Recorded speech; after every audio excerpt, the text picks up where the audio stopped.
Baik, saya Octavian, mahasiswa dari Universitas Dia Nusantara jurusan Manajemen.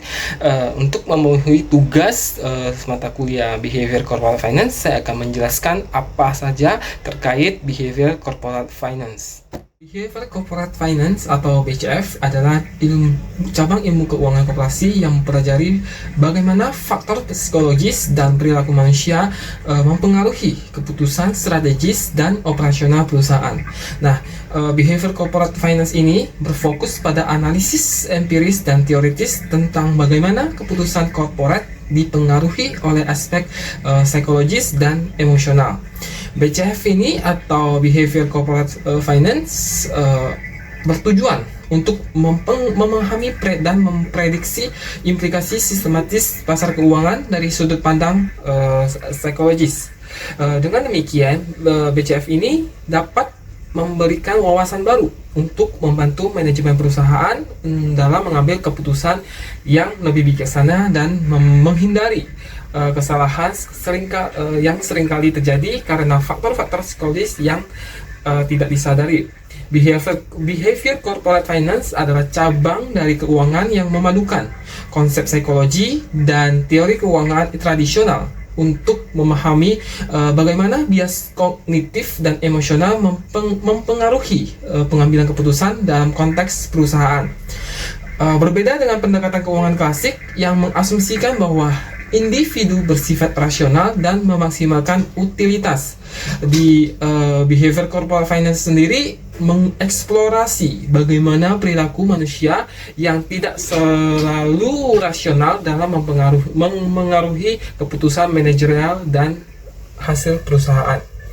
Konsep utama dari Behavior Corporate Finance sendiri yang pertama adalah bias kognitif dan emosional, di mana bias kognitif ini sendiri merupakan penyimpangan atau berat sebelah yang disebabkan oleh informasi yang dimiliki oleh investor atau manajer.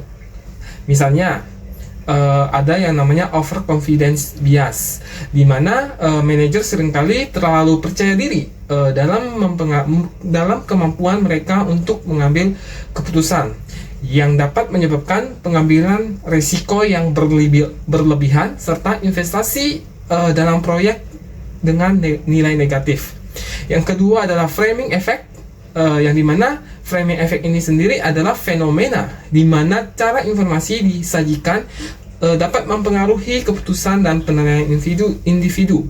Dalam konteks keuangan, framing effect menunjukkan bahwa investor dapat membuat keputusan yang berbeda berdasarkan bagaimana informasi yang sama disajikan baik dalam bentuk positif maupun negatif. Contohnya, misal jika sebuah perusahaan mengumumkan bahwa 80% dari produk kami lulus uji kualitas. Nah, investor mungkin melihat sebagai berita baik. Namun, jika informasi tersebut disajikan sebagai misalnya 20% dari produk kami gagal uji kualitas.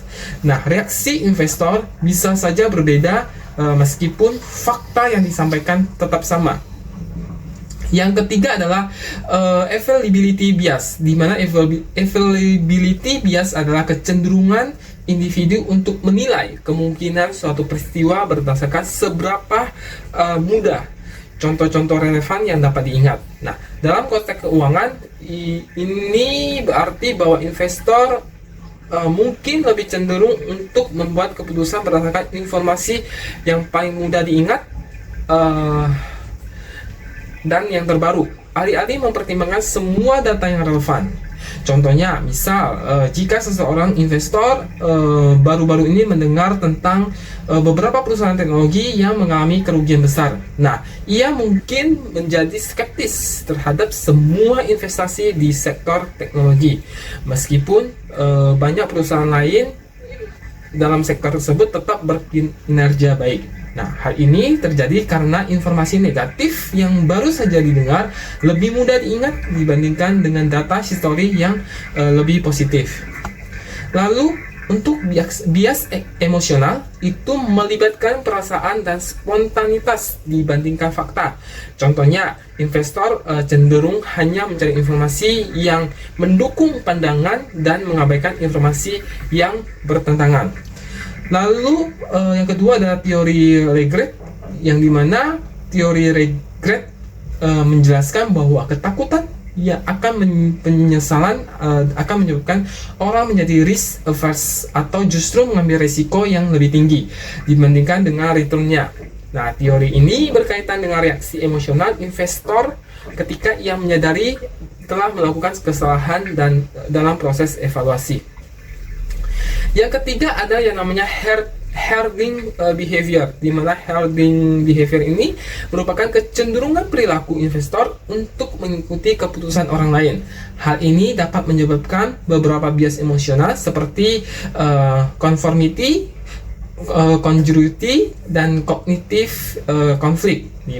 Investor mungkin lebih suka mengikuti keputusan orang lain jika keputusan tersebut dapat dipercaya untuk membantu investor dalam mengelola informasi yang berguna. Yang keempat ada overreaction and underreaction.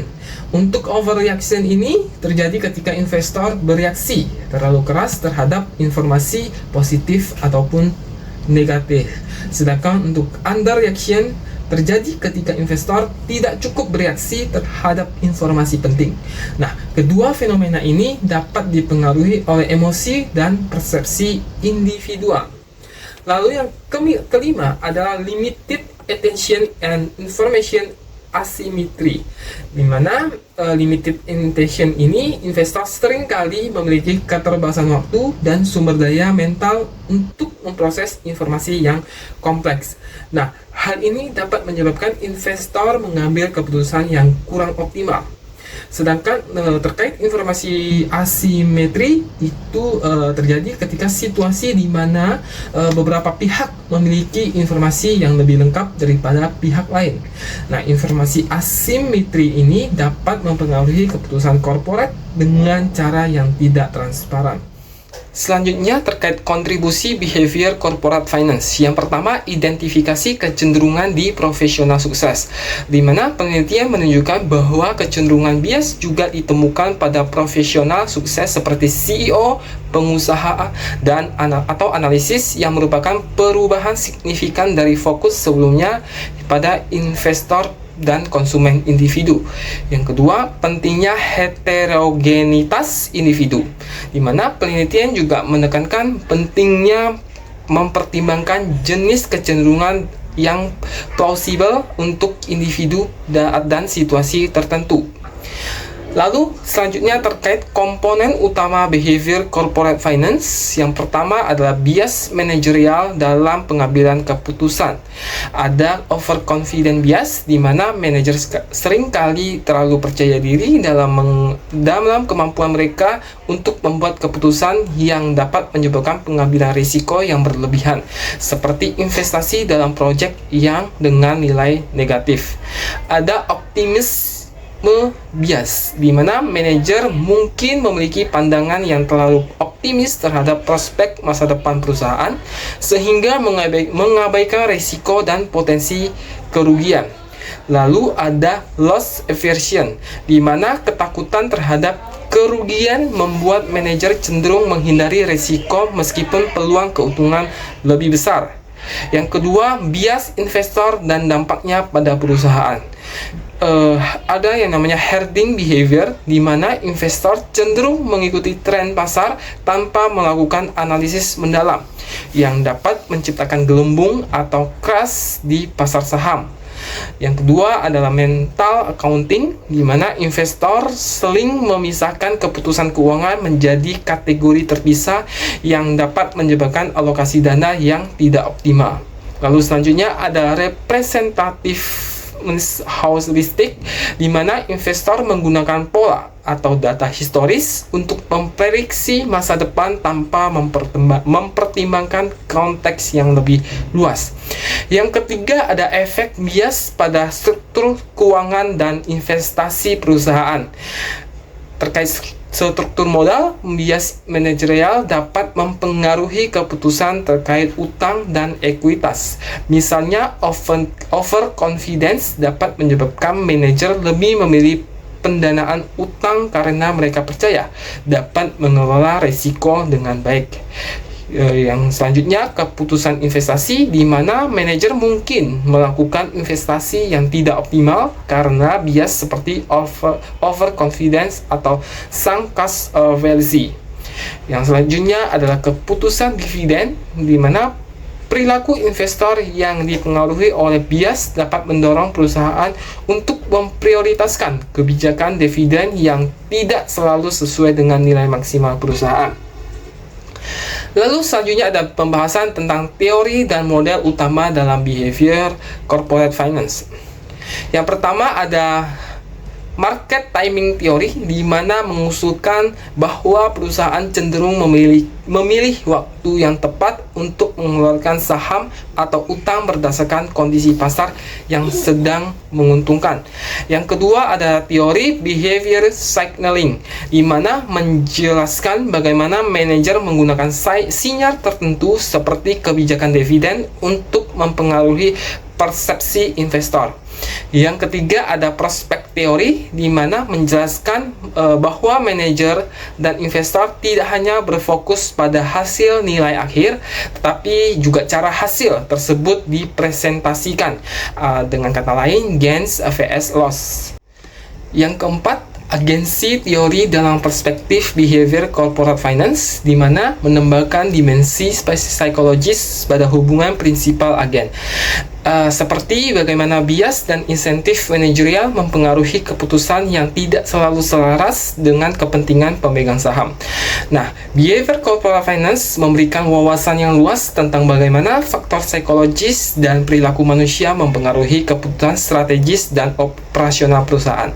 Dalam memahami konsep-konsep utama seperti bias kognitif dan emosional, regret theory, herding behavior, dan limited attention atau informasi asimetri, manajemen perusahaan dapat mengoptimalkan keputusan mereka dan menghindari kesalahan yang seringkali terjadi karena faktor psikologis yang tidak disadari. Saya Octavian, terima kasih.